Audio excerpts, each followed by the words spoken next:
নমস্কার বন্ধুরা, welcome to সম্পার রান্নাঘর। তো আজ আমি আপনাদের সাথে শেয়ার করব তালের ভাজা পিঠে। চলুন, তো এখানে আমার কি লাগছে দেখে নিই।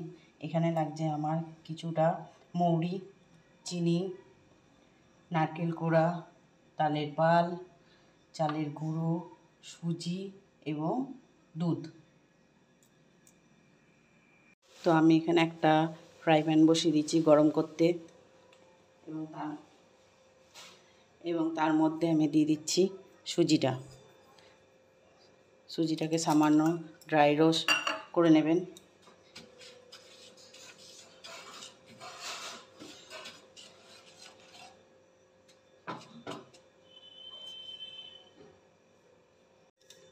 যখন দেখবেন এরকম একটু গোল্ডেন ব্রাউন হয়ে গেছে, তখন এই স্টেজে সুজিটাকে আপনারা নামিয়ে দেবেন।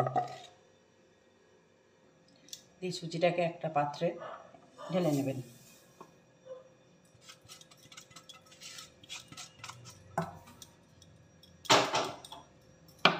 এবং এই গরম অবস্থাতেই সুজিটা এখন গরম থাকবে, তাতে দিয়ে দেবেন। আমি এখানে নিয়ে নিচ্ছি দুধ, 1 কাপ, 1 বাটির মতন দুধ আছে।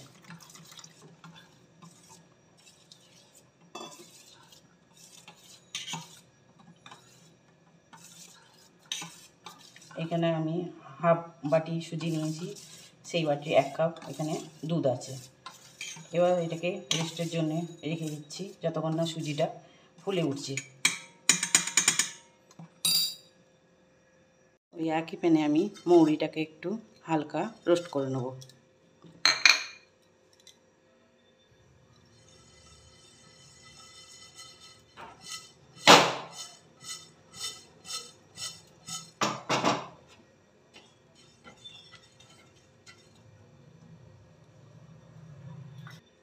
এখানে আমি রোস্ট করে নিয়েছি। এখানে আমার মৌরিটা ভাজা হয়ে গেছে।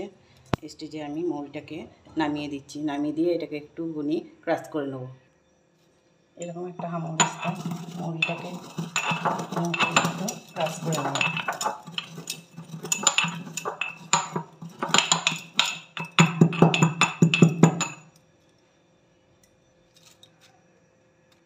দেখুন, এখানে মৌরিটা আমার এরকম ক্রাশ করা হয়ে গেছে। আমি এখানে একটা ফ্রাই প্যান নিয়ে নিয়েছি এবং তাতে দিয়ে দিচ্ছি এখানে আমি তালের কাদ্দা। দেখুন, এর ভিতর কোনো রকম লামস নেই। ঠিক আপনারা এইভাবে তালের কাদ্দাকে সুন্দর করে পরিষ্কার করে নেবেন।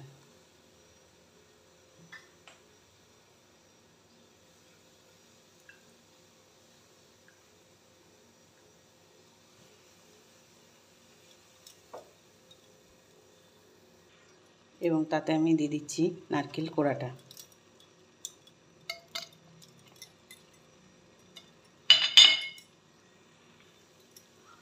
নারকেল কোড়াটা দিয়ে সুন্দর করে এটা ভালো করে এটাকে একটু শুকিয়ে নেবেন।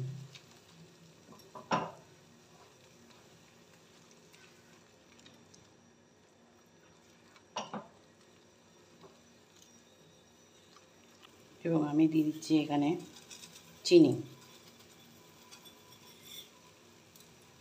আমি এখানে হাফ বাটি থেকে চিনিটা একটু কম নিয়েছি। আপনারা আপনাদের প্রয়োজন মতন মিষ্টিটা নেবেন।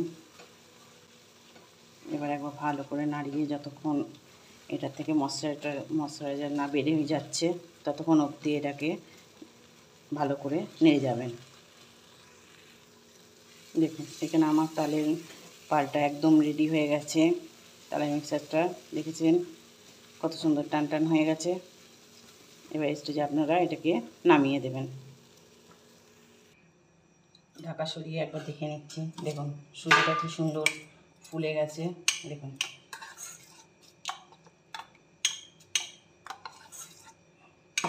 এবার এই সুজিটার মধ্যেই আপনি এই তালের মিশ্রণটা দিয়ে দেবেন।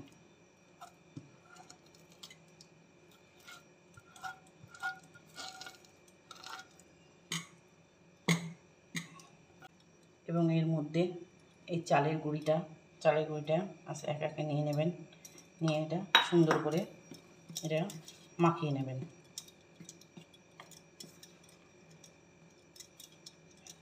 স্টেজে আমি দিয়ে দিচ্ছি এখানে মৌরি, ক্রাশ করে রাখা মৌরি কিছুটা।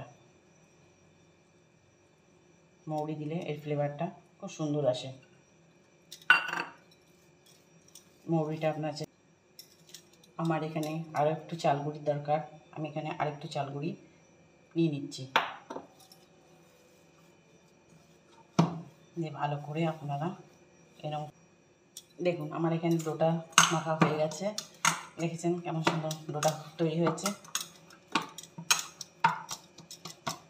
এবার এটাকে একটু ঢাকা দিয়ে রেখে দেবো। আমি এখানে থালাটার মধ্যে একটু তেল ব্রাশ করে নিয়েছি, যেটার মধ্যে আমরা পিঠেটা বানিয়ে রাখবো।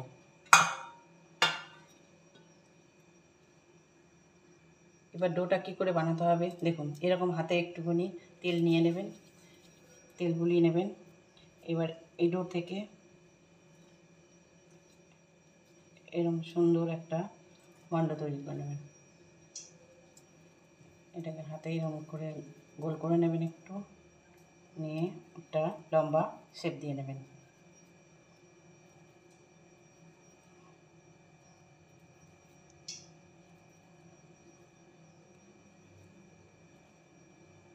দেখুন ঠিক এরকমভাবে এটাকে তৈরি করে নেবেন। আমি আরেকটা এখানে দেখিয়ে দিচ্ছি, বানিয়ে দেখাচ্ছি।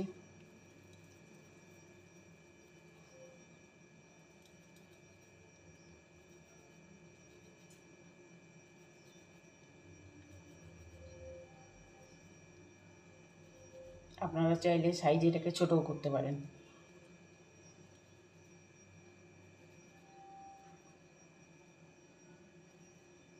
দেখুন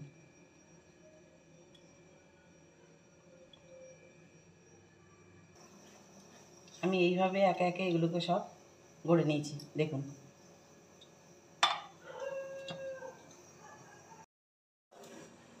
কী করে আমি এখানে আগে থেকে কড়াইয়ে তেল বসিয়ে নিয়েছি।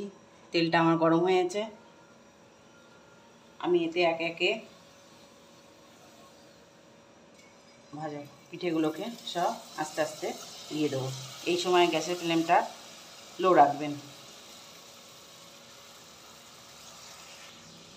আমি ভাজা পিঠেগুলোকে দিয়ে দিয়েছি। এবার আস্তে আস্তে করে এক পিঠ থেকে আরেক পিঠে উল্টে দেবেন। এই সময় গ্যাসের ফ্লেমটা লো রেখেই ভাজবেন, নাহলে ভেতরটা কাঁচা থাকবে, ওপরটা লাল হয়ে যাবে।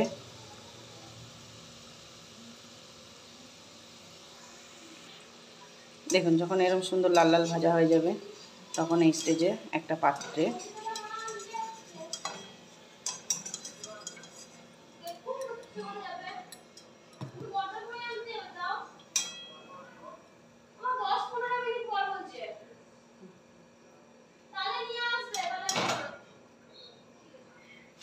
তুলে নেবেন।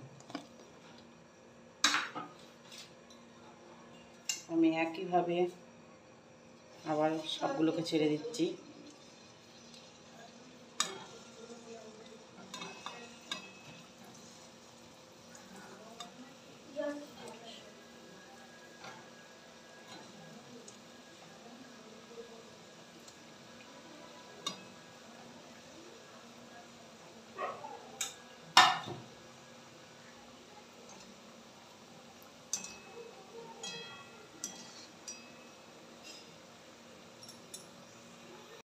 আমার এখানে পিঠেগুলো সব ভাজা হয়ে গেছে।